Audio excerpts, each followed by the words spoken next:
You're listening to the Hayek Program podcast.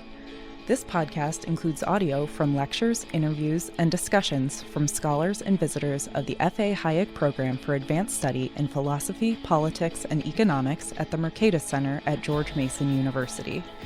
To learn more about the Hayek Program, visit hayek.mercatus.org. To learn about graduate student fellowship opportunities with the Mercatus Center at George Mason University for students at Mason as well as at universities across the globe, please visit students.mercatus.org. Welcome. I am Mikayla Novak, Senior Fellow with the F.A. Hayek Program for Advanced Study in Philosophy, Politics, and Economics at the Mercatus Center at George Mason University. It is my great pleasure and privilege to speak to Giandomenica Becchio. Giandomenica Becchio is Professor of History of Economic Thought, Methodology of Economics, and the Theory of Entrepreneurship in the Department of Economic and Social Sciences, Statistics and Mathematics, ISOMAS, at the University of Torino, Italy. She is currently the National Secretary of ISP, which is the Italian Association for the History of Economic Thought, and a member of the Institute for Political Studies International Advisory Board and the Estoril Political Forum's Board of Conveners. She has been a visiting scholar or professor at Duke University, Yeshiva University in New York City, VSE University in Prague, the New School for Social Research, and UTS in Sydney. Giandomenica Becchio's research specializations include the history of political economy, Austrian economics, feminist economics, and women economists' contributions to economic thought. Her major publications include several articles published in journals such as the History of Political Economy and Journal of Economic Methodology, and multiple books, including on the philosophical origin of neoliberalism in the history of economic thought, the history of feminist and gender economics, and the economics and philosophy of the several spheres doctrine as it pertains to the household division of labour. Becchio received her PhD in the history of economic thought from the University of Florence. And finally, I'll also mention that Professor Becchio is a very important thinker on the subjects of gender and feminist economics, as well as the history of economic thought, with the distinctiveness of her intellectual contributions resting in her ability to connect these subjects to the broader mainline political economy and classical liberal philosophical traditions. Her latest book, entitled The Doctrine of the Separate Spheres in Political Economy and Economics, Gender Equality and Classical Liberalism, is available through the Palgrave Studies in Classical Liberalism series. Giandomenica, it is a great pleasure to have you speak with us today. Welcome to the Hayek Program podcast. Thank you so much, very much for hosting me. It is my pleasure to share my thoughts with you, and it's my pleasure to be part of this podcast. So I'm looking forward to share my thoughts with you. Absolutely. The sentiment is shared. So I think the way we'd like to usually start out with this conversation is to get a bit of a sense of your intellectual background. What brings us to your intellectual system of thinking as it is today? So, as noted in my introductory preamble, you were certainly noted for your expertise in gender and feminist economics. Your intellectual positionality, if I can put it that way, as a leading scholar seeking to intersect these specializations in economics with classical liberal thought is certainly occupying a distinctive niche. So my first question, Giandomenica, is what factors or influences inspired you to study gender and feminist economics? Were there any influential scholars upon your scholarly life, your formative scholarly life, or even certain social or political events in the world that inspired your own interests in these fields of gender and feminist economics? What got you interested in these subjects? Thank you so much for this question. Well, I started to study gender and feminist economics being inspired by my own story as a woman, as an academic scholar. As a classical liberal thinker, I wanted to analyze the history of the road to freedom.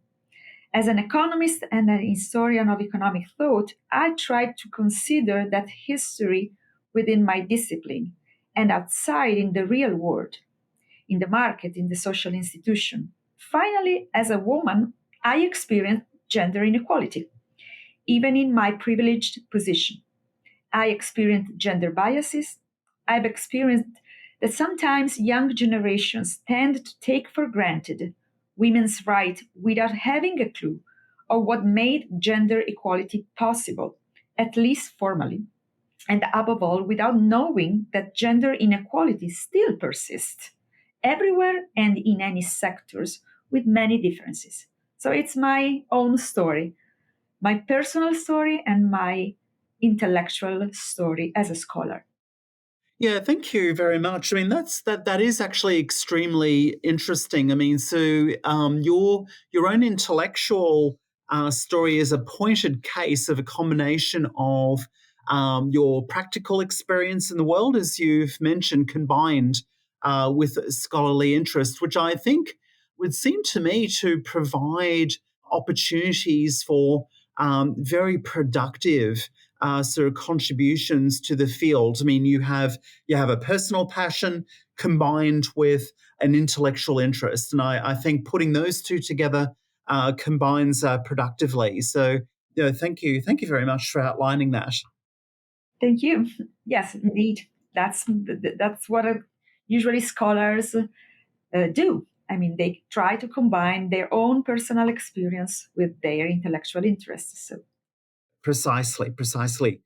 So, one of the key activities of the Liberty Fund is the organization of hosting of what is called the Liberty Matters online discussion forum, whereby specialists in certain fields come together to discuss key topics. I'm well aware that if you've been involved yourself with the Liberty Fund for many years. But I'm wanting to sort of point to a particular episode of your involvement in February 2023, so fairly recent.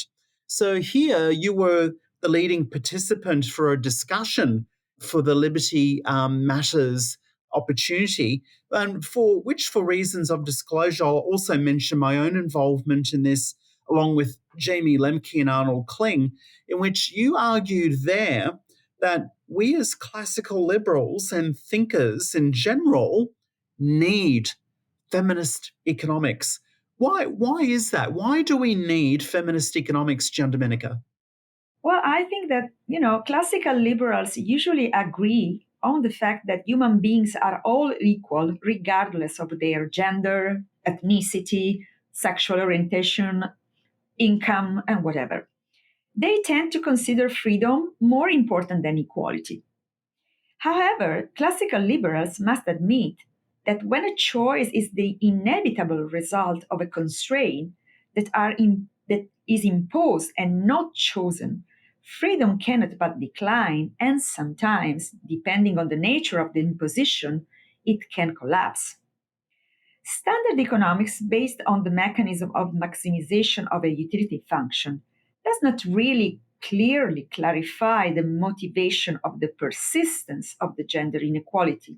Neither in the market, there are gender labor gap, gender wage gap, and phenomena such as glass ceiling, which is the difficulty to get promotions for women, nor within the household, where the division of unpaid care labor is still a second shift, mainly for women.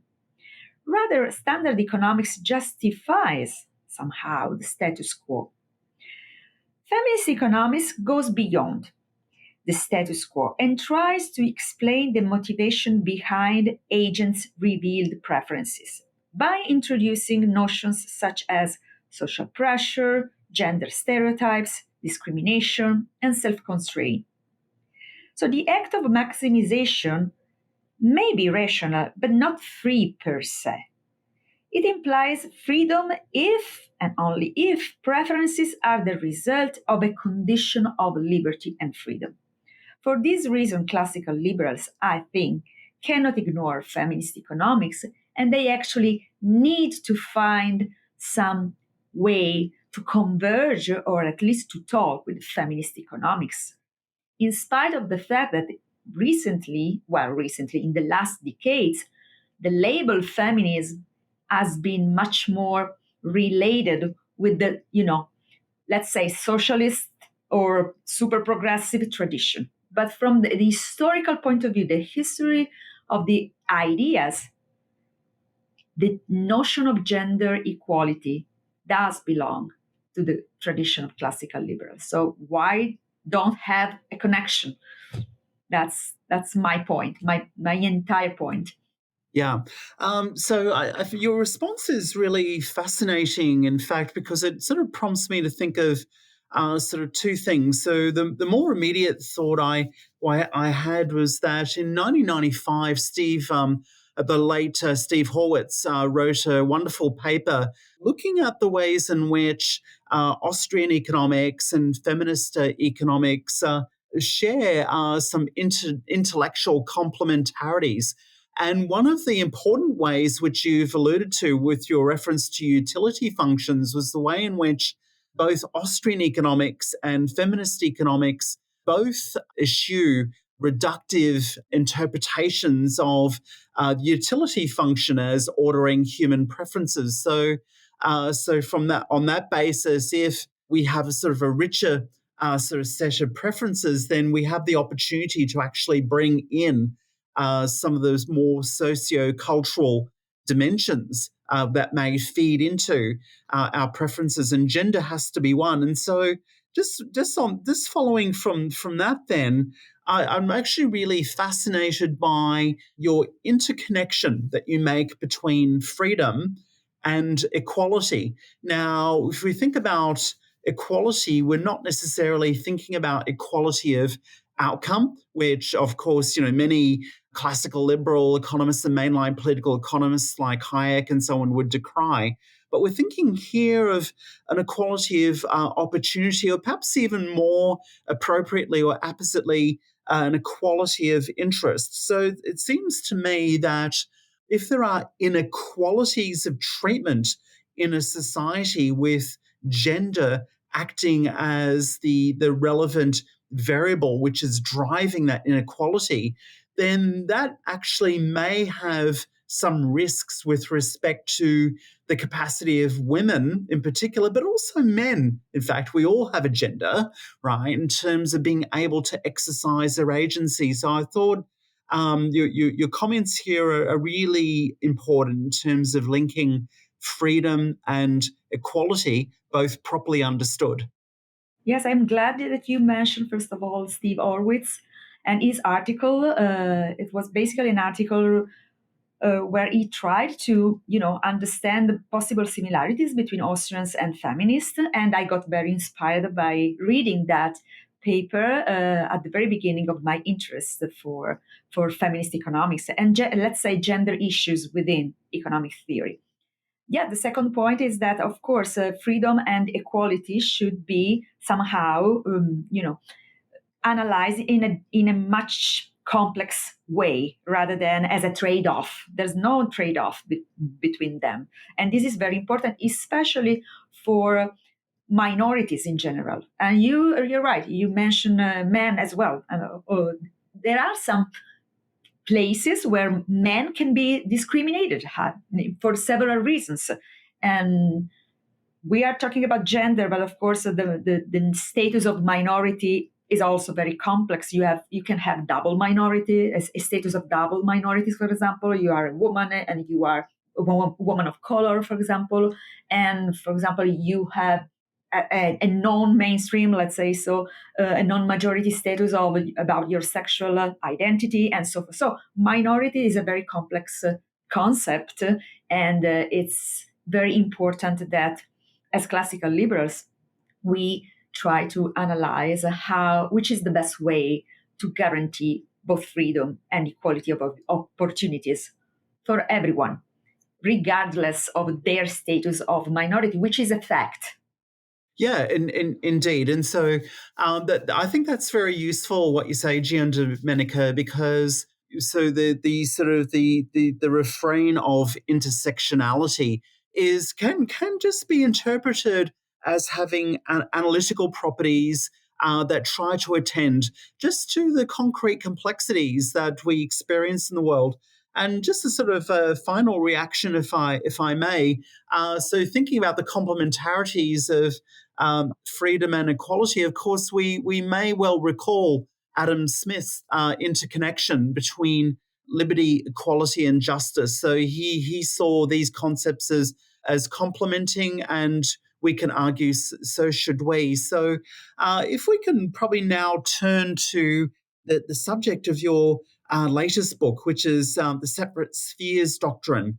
So I'd like to turn to that now. So throughout his major works, Friedrich Hayek identified the existence of spheres of human action and interaction which are centered contrastively around political action and the exercise of coercive public powers by the agencies of government versus the private or non-state sphere in which individuals are presumably free to pursue their own projects and act in accordance with their idiosyncratic needs, wants, and priorities.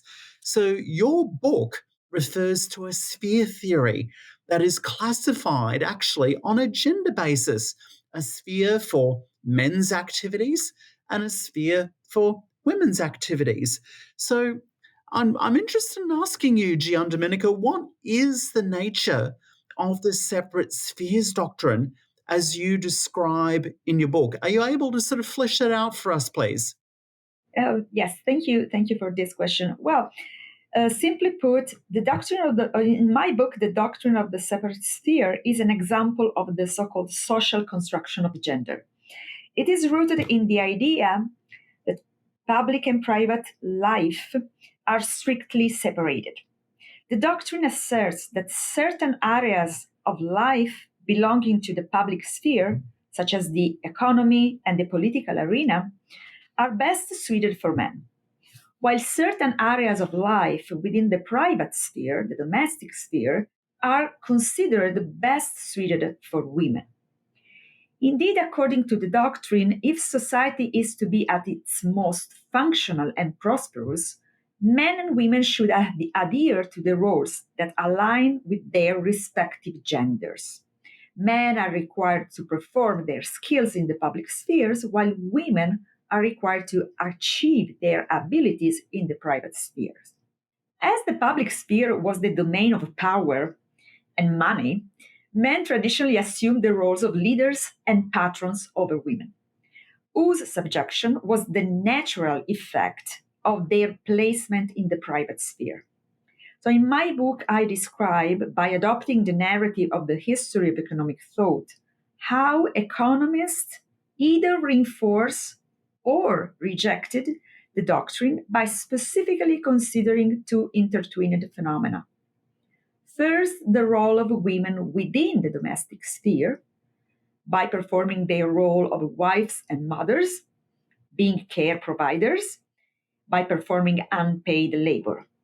And this is the so-called marriage theory in economics, or the economics of the family. Second, the economic and social consequences of women, and especially married women, entering the public sphere when they got a job and became economically independent, competing with men. So Hayek, in his definition, belonged to the group of scholars who degendered the two spheres by depicting the private sphere as the realm of intimate human relations, protected from the influence of the public sphere. from the state, for example. While feminist scholars have scrutinized the domestic sphere and especially the institution of marriage as the primary source of women's subjection. So many of them, talking about feminist economists and feminist scholars in general, have rejected the idea that the private sphere is a zone exempt from the state interference. Because the institution of marriage and the institution of family are subjected to norms, rules, and legislation. So Hayek belongs to that kind of classical liberal tradition, such as Benjamin Constant's difference between the freedom of ancient versus the freedom of moderns. But again, feminist economics is very, very interested in considering precisely the interference of the public sphere on the domestic sphere. Yeah, no, thank you. Thank you for that overview of the concept of the separate spheres. I mean, that's incredibly useful. So I thank you for that. What was really interesting in your response and that I picked up on was your reference right at the start to this idea of a social construction. So I think that might be sort of useful just to sort of tease out briefly while we have time. So this idea of social construction is canonically exposited by Berger and Luckman in a book written in the late 1960s called The Social Construction of Reality. And so I think here again, with this idea of social construction, it's a mainstay in sociology and to a lesser extent psychology, but it is a concept that I think can be very profitably taken up by mainline political economists and classical classical liberals, because it is an encompassing enough theory to be able to give us recognition of structure in the world.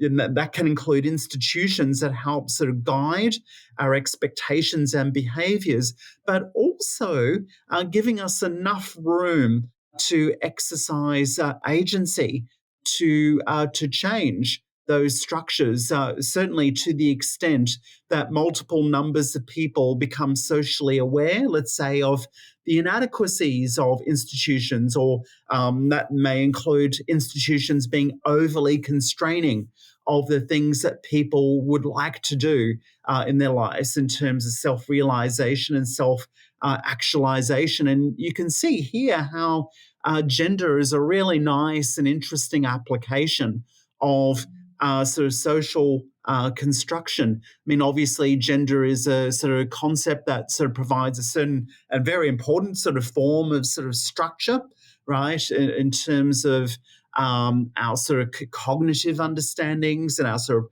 practical everyday experiences. But the social construction theory, I think, provides enough scope for agency as well, by which people can express gender differently, and that has to sort of be quite evident in in terms of how, for example, women have broken out, let's say, this sort of private domain, the sphere of the home, into the market, into the economy, for very great benefit for society as a whole. Absolutely, yes, definitely. This is social construction of gender helps economic theory as well, not just the classical liberal tradition, but economic theory to be more complex and to take some, deeper insights into the reality, what really the world is for human beings. So Exactly, and just sort of thinking about that just a little bit briefly as well. So if you think about the sort of the history of social thought, social construction theory would necessarily represent an advance on some predecessor ideas, especially functionalist theory, which many have argued sort of provides a sort of overbearing or overweening sort of role for institutions. And the implication there under functionalist ideas is that institutions can't really change, or perhaps even ought not to change really, if they're to provide sort of semblances of order, whereas the social construction theory that serves as, I interpret it as a bit of a platform for your work, does allow for a certain sense of dynamism, right, in terms of our gendered institutions and our others as well.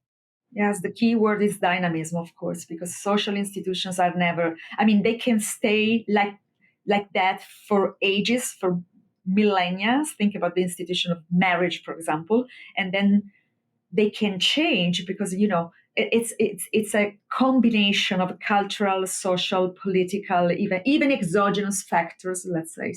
So it's very interesting to combine all these kind of elements together in order to try to explain a phenomenon. Yeah, so let's just think about that idea of change to the spheres a little bit more. So the question I have is, how has the emergence of the modern market economy challenged the integrity of gendered spheres? So gendered spheres, perhaps as originally understood to be one in which men specialize, as you've mentioned, Giandomenica, in out-of-home production and income-earning activities, whereas women stay at home to maintain the so-called quote-unquote good order of home and hearth. So how have factors such as productivity growth, perhaps fueled by technological advances, how have these things shaped or reshaped our very conceptions of the separate spheres over time? Have these economic changes intertwined with socio-cultural changes to then deliver adjustments to our idea of private and public spheres? And if so, how? Yes, well, we can say that until modernity, and especially prior to the widespread of the Second Industrial Revolution, the domestic sphere included manifold aspects which were under the double umbrella of household and family. The concept of a household implied several dimensions, including economic production, consumption, and material culture, in addition to family ties. The concept of the family was equally complex. From a large set of people involved, including relatives, friends, servants, to a narrower definition that excluded individuals not connected through specific contracts, such as marriage or blood ties. Yet, starting from the 19th century, gender roles began to shape the narrative of the two separate spheres. Men husbands were often portrayed as breadwinners and producers, while women wives were depicted as homemakers, consumers, and caregivers. The notion of family as a primary social unit became widely accepted by social science scholars, while the concept of individuality lost its appeal. There are several interpretations of this phenomenon which are basically affected by ideological stances. Let's say that detractors of capitalism and free market suggest that the Industrial Revolution broke the harmony of the household by confining women to the domestic roles. Whereas prior to the 18th century, both men and women shared the responsibility for production, which was entirely domestic before the revolution. Conversely, supporters of capitalism and the free market maintained that the subjection of women was a phenomenon present in various historical periods, not just a phenomenon of the capitalistic society. Instead, they contend that the capitalistic system and free market opportunities allowed women to escape the private sphere, promoting their independence and involvement in the public arena. What historical data reveal is that technological changes improved the domestic sphere too, not just the public sphere, and these allowed women to have more time to spend in the public sphere, although many more factors influenced women entering the public sphere. First and foremost, their access to higher education, which started in early 20th century. So we have two different opposite, let's say, explanation and consideration about the link between technological improvement related with the market and the market economy and the separation of the spheres in the traditional way. And it's basically based, as I mentioned before, on ideological political framework, which every researcher has, of course. So that's really fascinating, Giandomenica, because what you've really done here in a very conspicuous and explicit way, of course, is that you've indicated that sort of material developments actually intertwine with ideational, if not ideological trends. And you'd be very well aware, of course, of the contributions of Deirdre McCloskey and many other economic historians, for example, that have really tried to sort of wrestle with the nature of this relationship between the material world and the ideational world. Obviously, some scholars will sort of posit an idea of separability between even, if we can call those spheres, right, between the material and the ideological. But what you're really sort of pointing to is an intertwinement or an entanglement really between the two, because I guess individuals as gendered individuals are not only subsisting and hopefully flourishing in the world thanks to material advances, but very importantly, and this is probably one of the key functions of entrepreneurship, for example, is the ability to intertwine sort of material usages with ideas to be able to create better environments, better home environments, better public spaces progressively, if perhaps unintentionally on the part of any single individual, to produce betterment for more people. So it would seem to me that the topic of the subject of maternity actually really reveals the intertwinement of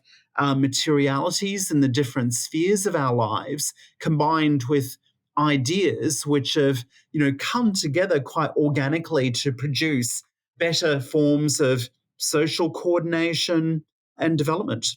Absolutely. I'm glad you mentioned the Deirdre McCloskey work.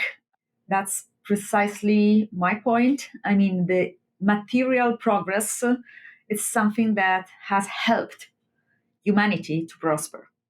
And for humanity, I mean everyone. This is a very important point to underline when we talk about the connection between material wealth, let's say so, and the development of ideas. So we can't make the same mistake of separating material versus, ideals or idea, simply put. And it would seem that from the vantage point of academic self-interest, you'd want to have academic environments in which researchers are grappling with quite complexified concepts and narratives of human society to actually make, if anything, from purely self-interest, to make academic life and research work more interesting anyhow.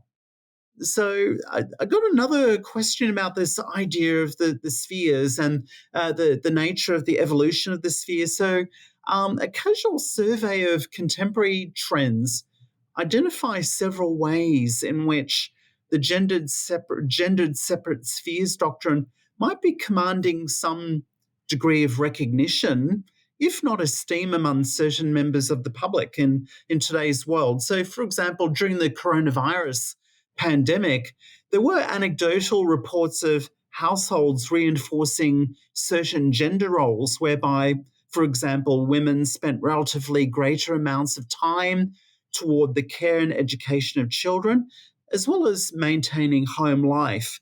There are some other interesting examples in the contemporary world, perhaps even in the sort of domain of social movements. For example, the so-called trad wives or traditional wives movement, emphasizing, as I indicate, traditional gender roles. So consistent with these examples, there are also reinvigorated discussions about how to raise fertility rates throughout the Western world, and that's a huge issue that is really coming to the fore in over recent years.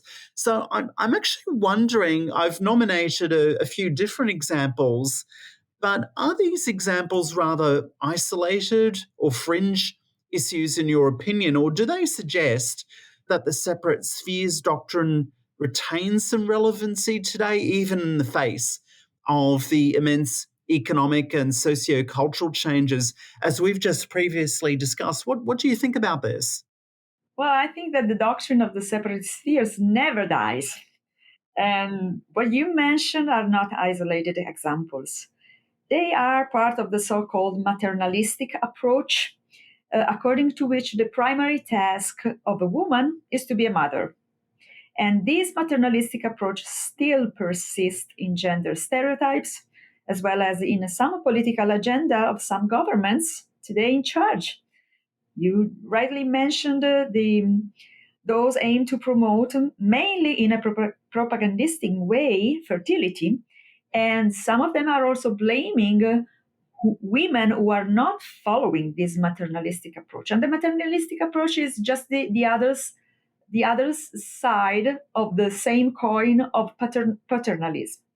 So this idea that, men can, somehow be the guardian of the weaker sex. So this is the old maternalistic approach, and it's very fashionable for some groups, including some women. Regarding what happened during the pandemic, I'm glad that you mentioned that. That data clearly reveal that women's double burden became higher during the pandemic. And this leads me to a point that is poignant for me. There is no gender equality in the public sphere without gender equality within the domestic sphere. This is the only way to transform the double burden or the second shift into an amount of responsibilities equally shared by partners, regardless of their gender. So this is what really is important. Not just promoting women in the public sphere, but also promoting the role of men in the domestic sphere. It's a matter of responsibility, which is another key word when we talk about freedom and equality. The notion of responsibility has been a fundamental part within the classical liberal tradition. No, thank you, Giandomenica. I mean, these are very thought-provoking responses on your part. So it makes me wonder. You talk about the importance of gender equality in the sort of the private sort of sphere of home, and it reminds me of some literature developed here at Mikayla and at George Mason University by Virgil Storr and others about, for example, markets as moral training grounds. And it seems to me that there may be some association with that sort of broad idea of a training ground to the quest to attain greater gender equality. So in this sense, practices, everyday practices, intimate practices of gender equality as emergently developing within home environments, within intimate spaces, provide effectively a training ground for the propagation of broader values such as gender respect, such as everyday or common experiences of collaboration among people along different genders to become fructifiable. So I find this notion that you've put forward quite not only sort of provocative, but extremely interesting and probably very worthy of additional research endeavor. Yes, thank you. Yeah, I completely agree, definitely. Again, we tend to be focused on the public sphere and women entering the public sphere, women on performing their career, becoming leaders and so forth. But we should also consider the domestic sphere and the role of men within the domestic sphere. Absolutely, we should. So let's now turn our minds to some other work in this space that you've contributed to in recent years. So your excellent book, I must say, A History of Feminist and Gender Economics. In that book, an account is provided of the intellectual emergence of gender and feminist economics as disciplines. So to try to sort of summarize your book in a congestible sort of way, what are the origins of what is known today as gender and feminist economics? So my reading of your book's argument is that scholars who studied these matters possessed an intertwined interest in the economic status of women with moral, if not political, concerns. Who were some of the key figures in the origins of gender and feminist economics? Are there any identifiable classical liberals in this group? What do you think? Oh, thank you. Well, in my previous book that you just mentioned, I distinguished between gender economics and feminist economics. First of all, dealing with gender issues within economics means to analyze gender inequality in the economy and within economic theory, or how economics explains the origin, the nature, and the effects of gender inequality and eventually provides a way to reduce it. So there are two ways to cope with it. First, the adoption of standard mainstream neoclassical, whatever, economics, which officially emerged in the 1970s with Gary Becker's research program. Second, feminist economics, which emerged in the same period as a challenge or a rejection to Becker's approach. This is the main reason why feminist economics is regarded as an heterodox approach to economics. Becker and his followers started their research by analyzing the traditional division of labor between partners within the family. They consider it as a result of several factors: the biological and psychological differences between men and women, as well as different investments in human capital between boys and girls.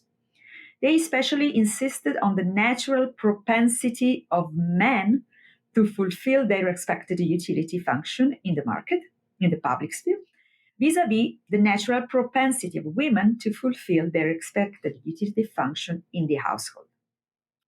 Feminist economists of the time, mainly women, rejected the new bargain marriage model a la Becker by considering it not just mainstream, but also male stream, which means that it was grounded on methodological assumptions that are in favor of men. Specific challenges provided by feminist economics to standard neoclassical economics were several. Let me just tell some of them. The developments of models able to explain endogenous preferences. Why do I choose to be a housewife for all my life, for example? It's my freedom of choice, or it's something that has been forced by, I don't know, my family, my peer, my culture, whatsoever. Second, the rejection of rational choice theory as the only way to explain a choice, a decision-making process. The insistence on the role of gender stereotypes in favor of men as a determinant of the traditional division of labor, the analysis of the origin of institutions that privilege men and disadvantage women. Finally, but not finally, actually, the development of a better economic model of caring. Those are a few of the main, challenge of feminist economists of the time. Again, mainstream neoclassical economics a la Becker, which was very important at the time. So, Becker got the Nobel Prize in 1992 for extending the economic behavior also to family and marriage theory. So classical liberals within this group, well, as I said, and I'm always trying to underline whenever I can, the request for gender equality does belong to the history of classical liberal tradition. And it is grounded on what has been labeled the woman question. which emerged during the 19th century, with the work of Mary Wollstonecraft, Mary Astle, Harriet Martineau, Olympe de Gouges, Jane Marcet, Harriet Taylor Mill, John Stuart Mill, to name but a few. Classical liberals within feminist economics, a few, and we are growing, I guess. No, thank you. Thank you very much. And so this was a very neat encapsulation of the history of gender and feminist economics. So, Becker versus a heterodox strand. But also, I was really thankful that you're able to sort of tie back to a broader tradition in classical liberalism. That I'm so glad that you actually raised among other figures the figure of Harriet Martineau, very underappreciated, but had contributed major developments in the early field of sociology. So thank you. Earlier in our discussion, you'll recall I mentioned the figure of Steve Horwitz. So this will sort of lead me to my next question, which is, so feminist economics and the branches of what is today labelled as mainline political economy are grouped under this expansive classifier of heterodox economics that you mentioned. So this shared positionality of feminist and mainline economics, I argue, would imply the potential for commonalities between these two strands of thinking. So we've briefly mentioned Horwitz, but I'm interested in your views as to what are some of the key methodological and analytical positions embraced by feminist economics that might be considered as being similar to or complementing mainline economics, for example, Austrian economics. But then the question goes, well, how far do the similarities go? Are there then, key differences between feminist economics and, let's say, mainline political economy? Let's say, for example, on the subject of cooperation versus competition as values. So, what do you think of the similarities and differences? Well, that differences and similarities depend on which mainline political economy approach we are talking about and which feminist economics also we are considering. But let's get focused on feminist economics and Austrian economics with a special memory of Steve, because you specifically mentioned it, and it was so important in my intellectual history. So there are many common points between Austrian economics and feminist economics. Let me enlist some of them. They commonly share the idea that competition and cooperation, as you just mentioned, may be the two faces of the same coin. Both Austrian and feminists agree on considering the fascination of the opposition between competition and cooperation as useless, sexist, and basically wrong. They also agree in regarding the role of emotions in human decision process as decisive, as well as the fact that emotions do not bring any rational motivation within the decision process, which is much more complex than an act of maximization based on efficiency. Again, both Austrian economics and feminist economics are against the expert-centered model or top-down learning process and promote a dynamic process of learning. This is a key point in both approaches. Finally, but there are more, the innovative attitude of entrepreneurs emphasized by Austrians as the core of economic development is similar to feminist economics' idea that women's attitude in problem solving is able to create a better social capital. There are, of course, differences too, especially if we consider the contribution of feminist economists who are, for example, Marxist, who have a very progressive economic policy agenda. But those are legitimate ideological differences which impact, of course, on the analysis.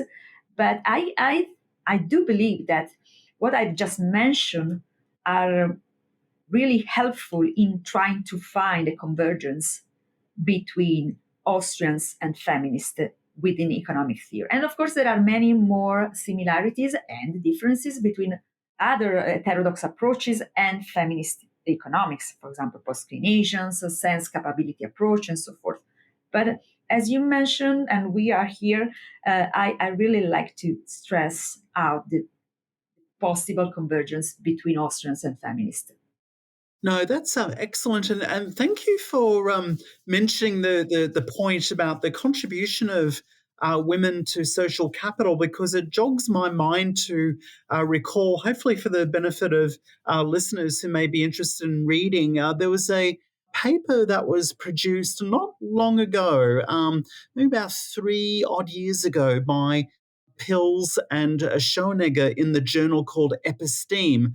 And the paper title goes along the lines of something like on the similarities between market liberalism and standpoint epistemology, where the authors are saying that there is some interesting connection between Hayek's interpretation of knowledge and the feminist economics, or even broader sort of feminist theoretical account of women's access to idiosyncratic and unique knowledge, and the important properties that these forms of knowledge have in the world. So, no, thank you very much, Giandomenica. That is terrific. So, if I may, we might just get on to the sort of the final question. We're almost on the hour. So, I have noted in various dispatches that you've referenced the figure of Barbara Bergman. So Barbara Bergman, she is one feminist economist, as I've just said, who features in your work, and she was an American economist whose parents and grandparents fled the anti-Semitism of Europe in the early 1900s. And Bergman passed away in 2015. So I've long been fascinated by Bergman's work myself, especially her position that one way to ameliorate gender conflicts regarding the distribution of household labor would be to commodify household production, or in other words, outsource certain aspects of household production to the marketplace.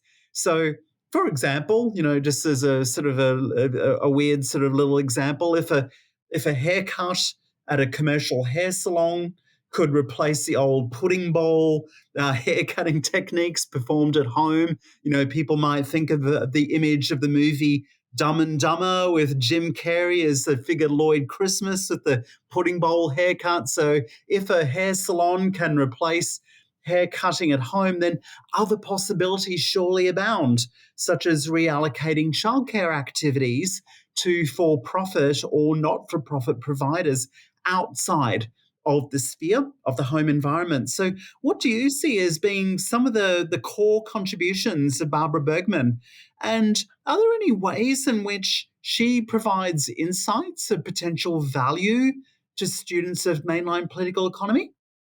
Oh, yeah, absolutely. Well, you summarized very well Barbara Bergman's main idea. I can add that she was my hero. I was really inspired by her life, her intellectual biography, her commitment to feminism and to economics. So she initially examined race and gender-based occupational segregation by scrutinizing gender inequality in the labor market. And doing so, she investigated resource distribution within families and the division of labor within the household. She definitely rejected Becker's approach and clearly stated that the only possible, quoting, ticket to gender equality was a totally androgynous model based on commodification. So, what you just mentioned. Only this model may eliminate gender stereotypes and barriers, making it possible for women to inhabit the same world as men currently do. She explained that this transition towards gender equality will be completed through the integration of the male and female worlds, so the two spheres. She regarded gender discrimination in the labor force and in the family as two sides of the same coin. Namely, her expression was sex role caste system. And this system has penalized not only women, but the society as a whole. Again, this is a very classical liberal approach. And basically, she was one of, I guess, the only founder of feminist economics who was totally classical liberal. Although she proposed a progressive agenda, but still she refused to consider any approach related with Marxism or socialism as useful for the path towards gender equality. So she proposed a dual strategy as the only possible path to gender equality. Ensuring equal opportunities in the job market for both sexes and fostering an equitable distribution of responsibilities between spouses in managing household affairs, raising children, regardless of their gender. She was very modern. And I totally got inspired by her vision, and I do believe her work as a whole may be a powerful instrument for students today, for students who are interested in this kind of approach. But not just for students, for everyone. She also wrote a lot of non-academic writings, absolutely accessible to everyone. So thank you for asking me about her.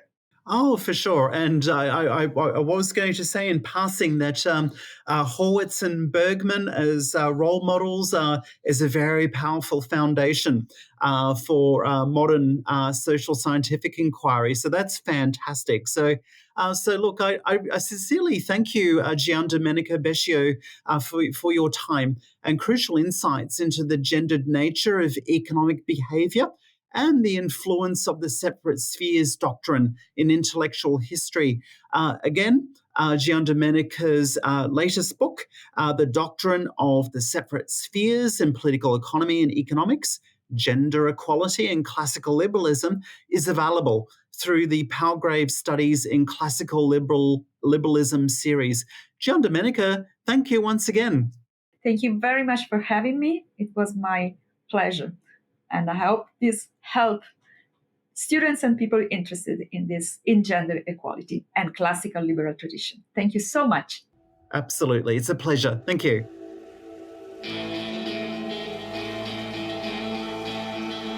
Thank you for listening to the Hayek Program podcast. To learn more about the research, scholars, and work of the Hayek Program, visit hayek.mercatus.org. For more information about graduate student fellowship opportunities for students at Mason as well as at universities across the globe, please visit students.mercatus.org. We hope you recommend students to our programs or consider applying yourself.